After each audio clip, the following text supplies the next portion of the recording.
He was good. He was in the locker room in good spirits, and obviously couldn't go. But at that time, Sammy Timmons was a rock star. He was unbelievable. Great energy on both ends, and everybody stepped up when he went down. So really proud of the team. Is it like a long-term thing with Noah? No, I think he'll be fine. A little ankle sprain, take care of it. He'll be back. When you called the timeout down 12-4, what was the thought? Because I mean, you guys have been so good about throwing the first punch, and now all of a sudden UCLA have done the exact same. We've been on both sides. That's what is great about experience. Earlier in the year, we were down in games and just calmed down a little bit. I think we get a little excitement with that crowd. The crowd was incredible. That was one of the great crowds. And we just had to calm down a little bit. We were really excited. I think we turned it over 5 of the first 6 possessions. It was just calm down, play great defense, which we did. But we just had to hit singles out there. Don't have to hit a grand slam, handle their pressure, show better poise. But boy, that arena was electric, and it kind of gets addicting. It kind of gets sped up a little bit. We just had to relax, take deep breaths, and calm down a little bit. Is it one of those things when you're forcing 18 turnovers in the first half that is it the flow of the game or the dynamic where sometimes turnovers beget turnovers and it just kind of gets sloppy? It was just a frenetic. They were playing fast. We were playing a little bit faster than we usually do. And when teams play faster than they usually do, it usually leads to unforced errors and turnovers. That happens. There was a lot of excitement. And we talk about poise. There's so many different types of poise. There's poise at the end of the game when teams are trapped, and there's poise handling your own. Family in the crowd, friends and family. Is an incredible environment. And we just had to calm down and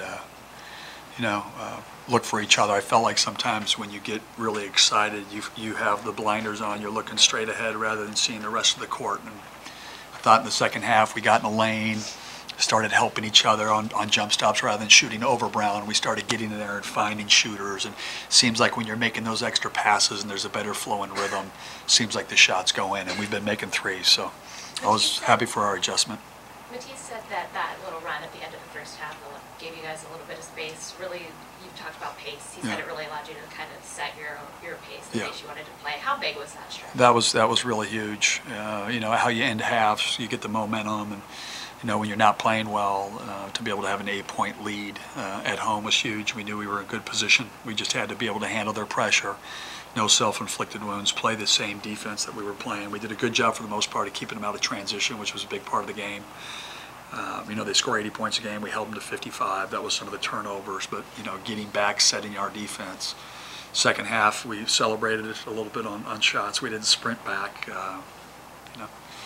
but we were able to pull it out, which was good. Do you think that you guys will continue to see that press?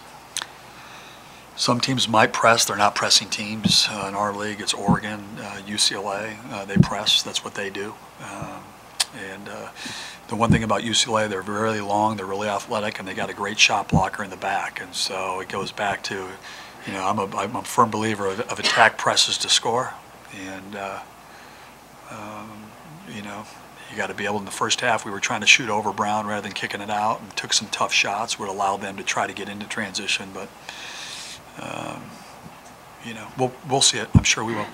We just got to be better at it. How well is his defense playing right now? We're active. They believe in it. Different guys can come off the bench, and we sometimes get better when our subs come in on the defensive end. And that's huge. We've got 9 guys that can start for our team, and so you bring them on the bench. They're bringing energy. They bring a different look. And another thing is, we got out rebounded by 4, but we've been doing a decent job on the glass, but they've really been doing a good job of keeping guys out of the lane, finding the 3-point shooters, and limiting their best players from having big games, other than Stevie Thompson, of course. Did anything change on the fly? Hopkins, when Noah went down and Ramiro was in trouble? On the fly, what do you mean? Just in terms of, did the game plan change at all, or offensively, or did you? Offensively, the big thing that we wanted to do was space them out, run up into a ball screen, and you get movement against the zones. They were switching from either a 3-2 defense, 2-3 defense, 1-3-1. So we just wanted to give them something that they could go to at every possession. We wanted to use the clock, and and get into. We get some movement, get some space, and we can throw it. We got a 3 from Jalen on a last like a 5 seconds on the shot clock ball screen. try to space out the zone and get in the lane and then find our shooters. And with knowing the game, we're trying to get them down there. But when we were able to get penetration, kick it out, Sammy had these lanes and had a couple big tip-ins, which were huge momentum boosters for our team. Matisse has 14 steals now in his last 2 games. It's pretty good. It's all right. You see something like this? He's just, there's guys that are, you can get taught to paint, and then there's guys that are artists, and he's an artist. He's a, we have our defense, we have our rules, our foundation, our, what we value, and you got to let him, paint a little bit, and he anticipates, he's disruptive, and he's one of the best I've ever seen. Have you shown Sam Timmons video of Vlade Divac? He just was, Sammy was confident on the defensive end. When you have Moses Brown down there trying to get deep, he did a great job of just walling up, using his size. We knew we'd need him for this game. But to see him bring that energy to the building and to the team, and we were the lesson to our team today is Sammy played a minute 23 in the last game, and a lot of people would do what? Complain, not practice hard. It's just in today's culture. Sammy Timmons is all about team, and he was prepared. It was a great lesson for all the kids out there that you might not play the minutes that you think, but don't let it discourage you. You got to get better. You got to work. That's what he did, and he came in tonight, and he changed the game. He changed the game, and just so proud of him. That's when you're becoming a team. Is when you have guys that sacrifice. They're happy for the team, and they're playing for something greater than themselves, and that's what Sammy Timmons is all about. What do you think of his charge? It's huge. The funny thing was all the coaches, all we kept saying is when they get it, he's going to go hard left. And Sammy looked over because we kept telling him, he's going left.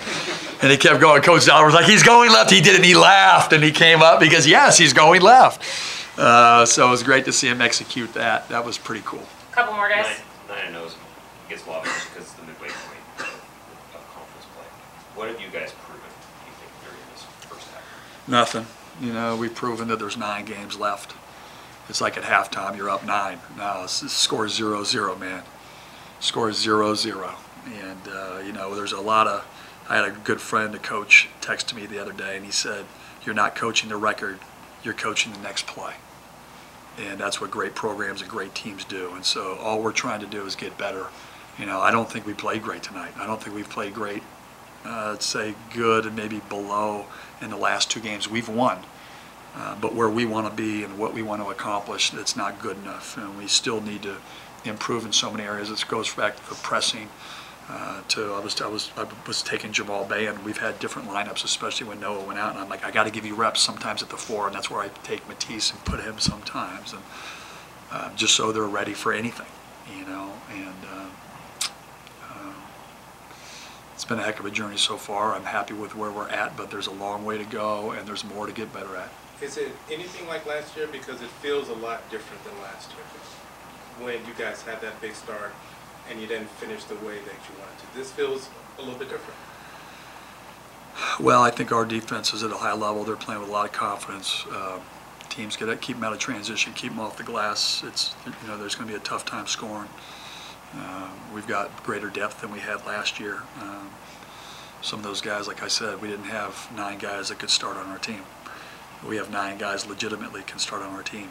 Nas Carter's led us in scoring in 2 of the games in the league. Dominic Green, we know what he's had. He had 17 in the one game. He can score. Sammy Timmons came in, did what he did. Jamal Bay is so talented. This kid's going to be a great player. It's depth, it's confidence, it's poise in the sense that our experience allows us to have a lot of the situations that we're playing against younger teams haven't had, and that's the advantage of having experience. Last one, guys. Do you think that you guys have played your best basketball? I mean, like, how can No. you get better, like this late? What would have been really good is if we had 0 turnovers and we had 17 more shots. Now, it would have been like the, who did I watch last night, NBA game, and they scored 80-something points in the first half. Who was it? It was the Denver Nuggets. And it was awesome, the way they moved. And so, and again, it's like the same thing. You're striving for perfection. You're probably not going to get it, but that's what you're reaching for. One more. David Chris talked a lot about not getting too high, not getting too low during the stretch. How do you like the mindset of your group as you're going through this? Yeah, that's what we're preaching to them. I got a great coaching staff there, and these guys day to day saying the right things. And we've learned how to win. Now we need to learn how to be champions, and that's on and off the court. And when you're trying to change a culture, you're fighting for that thing every day, and you're trying to just raise the bar. And kids have done a great job so far. I'm really proud of them. All right, thank you.